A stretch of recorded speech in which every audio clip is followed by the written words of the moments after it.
안녕하세요 여러분, 옥돌램프에서 나온 또리쌤입니다. 오늘 제가 좀 꾀죄죄하죠. 꼬질꼬질. 저 오늘 일정이 좀 빡빡한 날이에요. 이제 봄이 되니까, 그리고 코로나가 어느 정도 좀 가라앉고 진정이 된다는 이제 그런 분위기다 보니까 좀 일이 좀 많네요. 그래서 이제 탐방도 많아지고 수업도 많아지고, 그래서 조금 제가 약간 지쳐 보이죠. 그래도 우리 힘내서 오늘 이제 세종을 벗어나서 세종의 아들 세조 수양대군과 관련된 이야기입니다. 자, 오늘은 개유정난이라고 하는 사건 그 일면만 보도록 하겠습니다. 이거 다 하자면 좀 길어요, 그죠? 자, 이 세종은 부인도 많아요. 근데 왕비였던 소헌왕후와는 사이가 굉장히 좋아요. 그래서 그 왕비와 사이에서 무려 아들 8명, 딸 2명, 팔남이녀를 둡니다. 그리고 후궁들 그 소생까지 합치면 18남 4녀. 어우, 세상에. 그 바쁜 와중에 그 약한 몸에, 그러니까 굉장히 몸에 질병도 많았고요. 그리고 일도 굉장히 많았고, 그리고 뭐 우리 잘 아시는 대로 훈민정음 창제하시는 게 그게 보통 일이었나요? 그런데 그럼에도 불구하고 그렇게 그 왕손을 많이 이렇게 생산한 그런 또 훌륭한 분이기도 합니다. 원래 왕은요, 왕자가 많아야 돼요.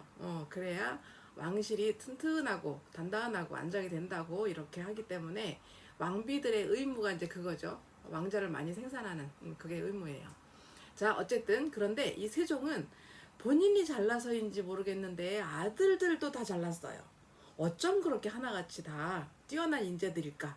자, 첫 번째 아들이었던 문종이 되는 그 첫 번째 아들은 세자 시절에 아버지를 대신해서, 이 병약한 아버지를 대신해서 나라를 운영을 하는데, 이제 대리청정이라고 해요. 세자가 대신하는 것을. 그런데 신하들이 보기에도, 또 아버지인 세종이 보기에도 굉장히 유연하게, 그리고 똑똑하니까 또 그 똑똑함에 걸맞는 그런 아주 정치를 잘했어요. 하지만 몸이 좀 허약하다는 단점이 좀 있죠. 문종대왕과 관련된 것 중에 하나가 그 여러분들 아시죠? 장영실이라고 하는 세종 시절에 굉장한 과학자가 있었잖아요. 뭐 혼천의부터 무슨 앙부일구 또는 측국이라고 하는 비의 양을 재는 그런 기구들, 이런 기구들을 많이 만들어서, 그러니까 시계를 많이 만든 거예요. 천문 시계를. 자, 그렇게 유명한 이제 장현실이 만든 것 중에 그 조금 전에 말씀드렸던 그 측위기, 이 측위기가 장현실 혼자 아이디어가 아니라, 물론 뭐 그 측위기를 만들 때는 이천이라고 하는 그런 다른 또 과학자가 있었기도 하지만, 그 처음에 문종이 세자 시절에 아이디어를 냈어요. 거기인데 그 비의 양을 좀 가늠을 좀 해볼까 하고 구리 막대기를 땅에 꽂아놓고 어느 정도 젖어 들어가나 이런 것들을 막 이렇게 연구하다가 이제 장영실을 만나가지고 합작품이 나온 것이 측옥이라는 거죠. 자, 근데 이 문종의 동생, 바로 아래 동생인 수양대군 이유. 자, 이 수양대군은 똑똑해요. 물론 똑똑해요. 그런데다가 무예도도 뛰어나요. 건강해요. 체력도 좋아요. 그러니까 문무를 다 겸비했다라고 하는 그런 왕자인데, 세종이 이 그 수양대군 이유를 또 굉장히 신임을 많이 해서 모든 일을 이제 시키면은 아주 그 흡족하게, 기대에 어긋나지 않게 다 처리해내는 그런 아들이었어요. 그래서 세종이 항상 얘기를 하죠. 내가 유에게 맡기면 실패가 없다. 그리고 항상 내 기대에, 내가 하고자 하는 그런 일에 한 번이라도 좀 미비했던 적이 없다. 이 정도로 굉장히 뛰어나요. 외교문서 작성하는 데도 탁월하고, 그리고 다른 나라에서 사신이 왔을 때, 특히 중국 명나라에서 왔을 때 그 사신들을 이렇게 그 다루는 그런 솜씨도 굉장히 뛰어나고요. 언변도 그러니까 좋았던 것 같아요. 그러다 보니까 세종이 많은 일을 맡겼던 거죠. 이 수양대군에게. 자, 그러다 보니까 세종의 신임을 받고 이렇게 있다 보니 수양대군도 어느 정도 좀 야심이 좀 있지 않았을까, 이런 생각이 좀 들어요. 그래서 형님이 몸이 약하다 보니 형님이 혹시라도 이제 왕이 재위 기간에 일찍 돌아가시면은 그 왕의 자리가 자기한테도 오지 않을까라는 기대를 좀 하지 않았을까 싶어요. 자, 그런데 세종 생각은 그거예요. 세종은 왕은 큰아들로 계속 이어져서 내려가야 된다. 그래서 세종도 위의 왕들을 모실 때에 정종대왕, 그러니까 아버지 태종의 형님 두 번째 임금이에요. 그러니까 조선시대 두 번째 임금 이 정종대왕은 그 세보, 그러니까 그 족보에 올리지 않았었어요. 그러기도 해요. 그러니까 정통성을 굉장히 중요시하는 그런 왕이었기 때문에 몸이 약하다 하더라도 뛰어난 그런 능력을 보이는 그런 문종한테 이제 좀 걱정도 되죠. 사실은 몸이 약하니까. 그래서 돌아가실 때에 유언으로 그래요. 내 아들도 잘 부탁하고 내 손자도 잘 부탁한다. 그러니까 문종의 아들도 잘 부탁한다라는 그런 유언을 지편전 학사, 가장 믿고자 하던 그런 학자들한테 부탁을 하고 이제 돌아가시게 되죠. 자, 그래서 문종은 이제 아버지가 돌아가신 다음에 이제 왕위에 올랐는데 정말로 짧은 재위 기간, 그러니까 세자 시절은 길었고요. 왕의 재위 기간은 굉장히 짧아요. 정말로 걱정했던 것처럼 일찍 돌아가셨어요. 그래서 그 뒤를 이어서 나이 어린 10대 초반인 나이 어린 단종이 왕위에 오르게 되는 거죠. 자, 그러다 보니까 세종의 그런 그 유언을 받드는, 그 유지를 받드는 그런 이제 집현전 학사들은 단종을 둘러싸고 이제 정치를 이제 왕이 클 때까지 20세가 넘어서 성인이 될 때까지 잘 이제 보살피려고 하는 거죠. 그러다 보니까 그런 것도 있어요. 황표정사라는 이제 그런 용어가 있는데, 황표정사가 나라 일을 보는 정사에 황표, 누런 걸로 표시를 한다, 요 뜻이에요. 무슨 말이냐면, 문서가 이렇게 있고, 예를 들어서 이제 가장 중요한 것이 인사예요. 인사. 사람을 어느 자리에 잘 배치하는가, 이게 제일 중요해요. 그런데 사실 단종은 누가 어떤 자질을 가지고 어떤 능력을 가지고 있고 어떤 자리에 맞는지를 잘 파악하기가 좀 어렵죠. 미숙하죠. 나이가 어리고 저 왕이 된 지 얼마 안 되고 하다 보니, 자, 그러면 이제 장계, 그러니까 보고서를 올릴 때, 자, 이조 판서에 적합한 사람이 누구가 있는데, 땡땡땡이 있는데, 자, 요 중에서 이제 왕이 허락을 해야 돼요. 재가를 해야 되는데 단종이 누군지 모르잖아요. 어떤 자질인지 모르잖아요. 그러니까 미리 집현전 학사들이 의논을 해서, 그리고 이제 그 영의정부터 해서 그런 이제 삼정승이 의논을 해서 자기들이 낙점한 사람 위에다가 이렇게 노란 점을 찍어 놓는 거예요. 그러면은 단종은 이제 그러니까 왕의 입으로 이렇게 공표를 해야 그게 법이 되고 허락이 되는 거니까, 자, 이 사람으로 하겠노라 라고 말을 하는 거죠. 그게 바로 황표정사예요.